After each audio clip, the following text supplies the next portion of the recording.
미국의 수도 워싱턴에서 전해드리는 RFA 생생 토크입니다. 저는 진행을 맡고 있는 김진국입니다. 북한의 변화를 이끌 여러 가지들 생생 토크에서 이야기해오고 있는데요. 오늘은 손전화와 관련한 얘기, 믿고 부르는 기자 노정민 기자와 이야기 나눠보겠습니다. 안녕하십니까? 안녕하십니까? 네.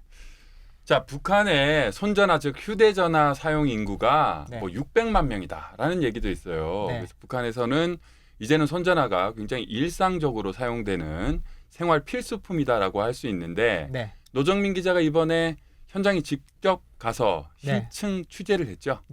제가 먼저 그 질문을 하나 드리고 싶어요. 아, 요즘 문제들을 많이 네. 내시는데. 네. 만약에 김진국 기자에게 네. 이 휴대전화가 없다면 네. 생활이 어떠실 것 같으세요? 상상도 못 하겠습니다. 그렇죠. 네, 전화기가 없다면 네. 제가 지갑을 두고는 출근할 수 있지만 네. 휴대전화를 집에 두고는 출근을 못 할 것 같아요. 그렇죠. 네. 말씀하신 대로 이제 요즘 우리 현대 사회를 살아가는 우리들에게 있어서 이 휴대전화는 정말 필수품이잖아요. 필수품이죠. 예. 네. 지금 북한 사회에서도 많은 북한 주민들 사이에서 이 손전화, 즉 휴대전화가 이제 필수품이 됐는데 네.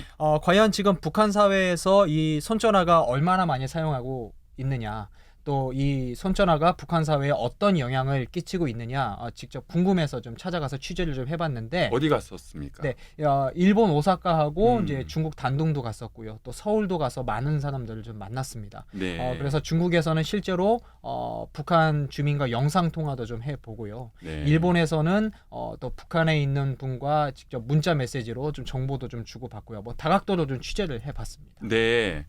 자, 600만 명 정도가 또는 600만 대 정도가 네. 북한에 있다. 어떤 기종인지 요즘은 북한에서도 흔히 말하는 스마트폰 네. 뭐 이런 걸 좀 많이 쓸 것 같아요. 예, 맞습니다. 지금 북한에서는 한 20여 종의 그 전화 기종이 지금 사용이 되고 있는데 그런데 약간 좀 차이가 있어요. 또 연령대별로도 좀 차이가 있고요. 네. 또 용도에 따라서도 좀 차이가 있는데 좀 약간 연세가 드신 분이나 또 장사 위주로 이 손전화를 사용하시는 분은 보통 막대기 폰, 또 퉁퉁이 폰이라고 해서 퉁퉁이 폰. 예, 음성 전화 위주로 된 전화기를 많이 사용하시고요. 네. 예. 또 연령대가 낮거나 또 아무래도 이제 멋을 부리거나 이제 남에게 과시하기 위한 용도로는 요즘 우리가 많이 이야기하는 터치형 스마트폰을 많이 사용하는 것으로 알려졌는데 네. 가격대는 미화로 약 한 200달러에서 가장 비싼 최신 기종은 한 1000달러까지 하는 것으로 그렇게 좀 전해졌습니다. 아니 북한에서 $1000 정도의 네. 전화기가 네. 거래도 된다. 네. 와, 놀라운데요.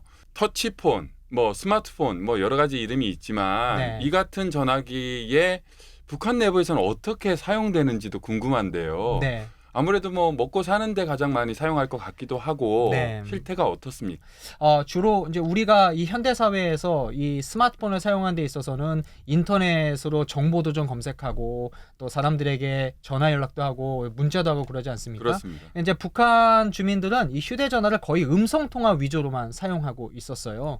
뭐 문자도 좀 보낼 수가 있는데 문자의 양은 한 달에 한 20회 정도로 제한돼 있기 때문에 거의 문자보다는 음성 통화 위주로 많이 사용하고 있었거든요.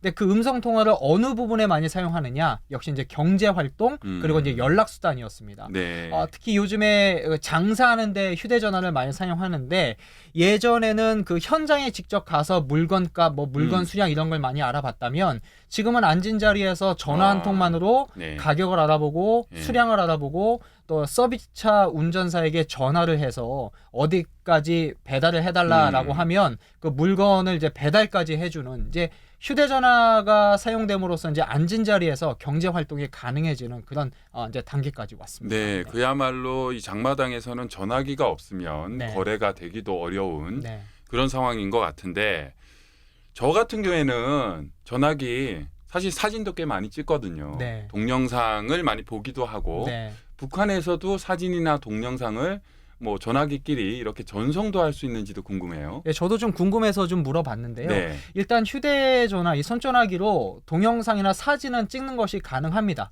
근데 그걸로 이제 그 추억을 많이 만들고 네. 나중에 보기도 하고 좀 그런데 그럼 전송은 서로 가능하냐라고 물어봤더니 일단 기능상으로는 가능한 것 같아요. 네. 근데 그 기능을 이용하려면 이 채콤이라는 이제 그 봉사소에다가 채콤. 네. 등록을 해야 되거든요. 네. 그 등록을 하려면 또 아무래도 절차가 좀 필요하고 또 이 비용이 많이 든다고 합니다. 그러다 보니까 일반 주민에게 있어서는 이 사진 전송, 동영상 전송 이런 개념이 아직까지는 좀 낮다.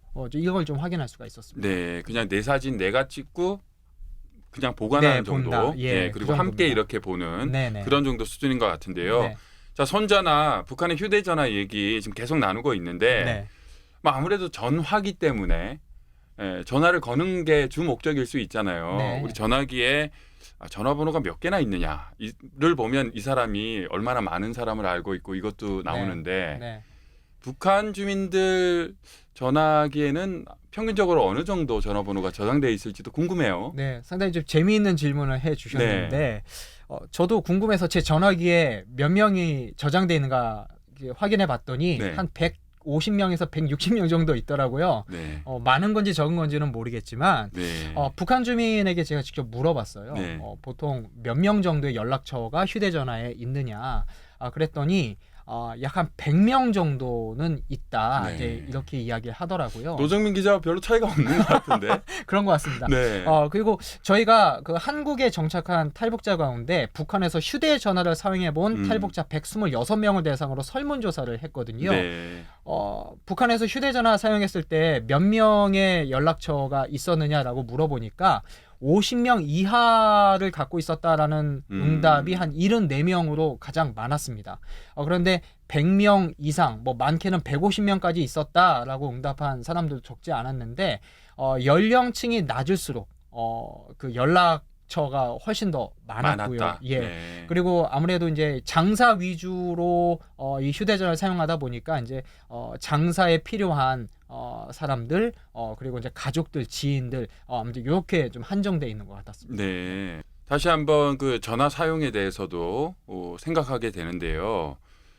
요즘 뭐 우리가 가지고 있는 전화는 인터넷이 안 되면 네.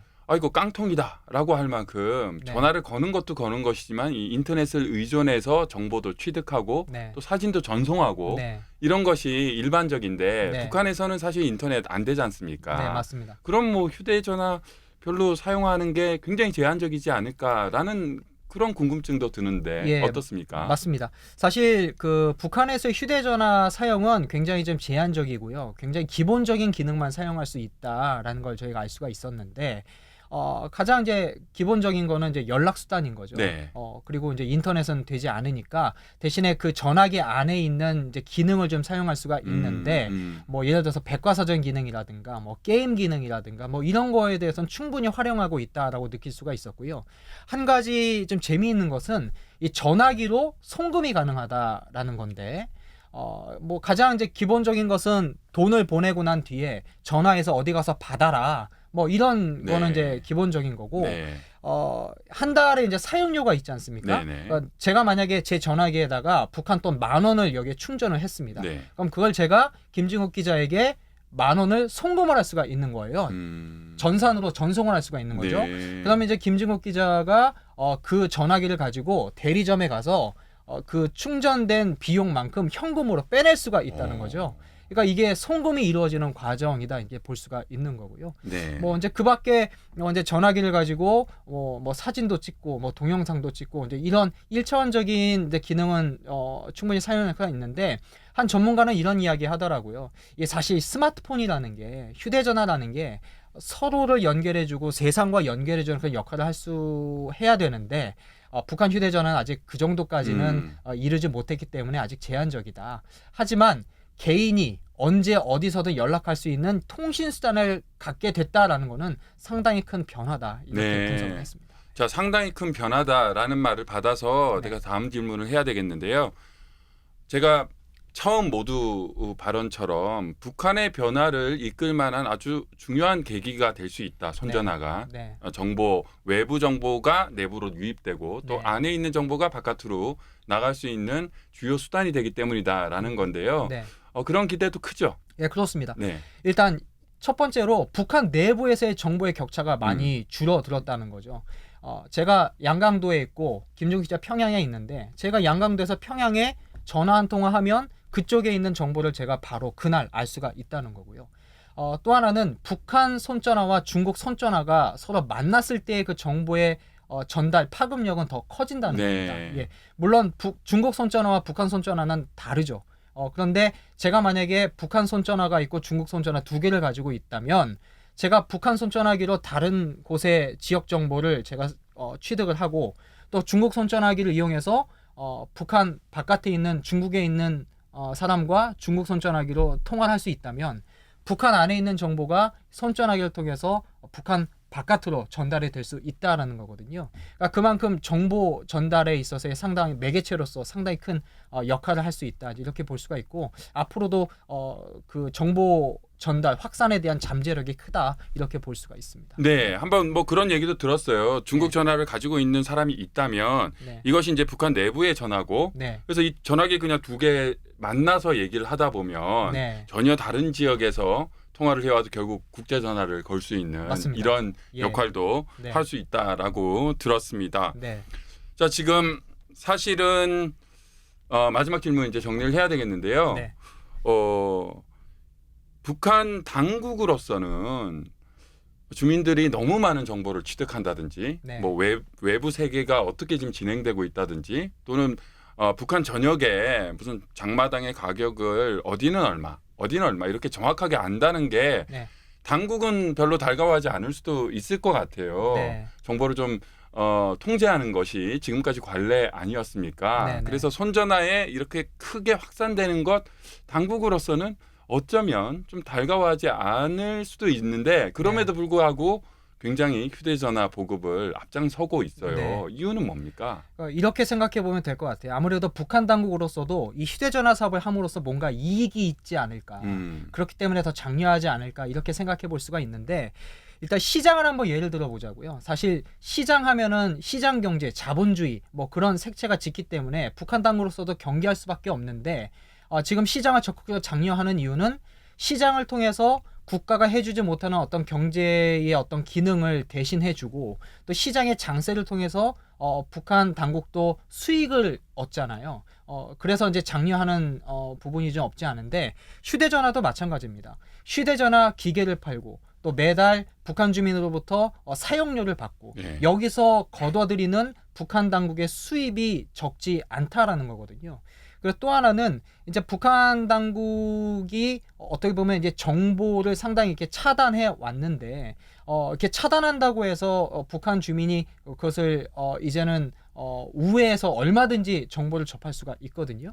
그러니까 북한 당국으로서도 어느 정도 이제 국가의 로서의 어떤 그 역할과 기능을 일반 국민들에게 일반 주민들에게 열어 줌으로써 어떤 국가로서의 어떤 그 모습을 좀 갖춰나가는 그런 의도도 좀 있다 이렇게 좀 보는 사람도 있습니다. 하지만 역시 이제 정보의 확산 교류가 북한 체제에 상당한 어떤 위기가 될 수 있기 때문에 이에 대한 통제와 단속은 전혀 그 고삐를 늦추지 않고 있다. 어느 정도의 그 적전선을 지키면서 휴대전화 사업을 많이 좀 장려하고 있다. 이렇게 좀 정리할 수 있겠습니다. 네. 오늘 생생 토크에서는 북한 변화의 현실과 또 앞날을 전망해 볼 수 있는 손전화 보급과 또 이용 현황을 알아봤습니다. 노정민 기자가 일본 또 중국 서울에서 관련 소식을 모아서 오늘 잘 정리를 해 주셨습니다. 생생 토크 오늘 여기까지입니다. 노정민 기자 수고 많으셨습니다. 예, 고맙습니다. 감사합니다.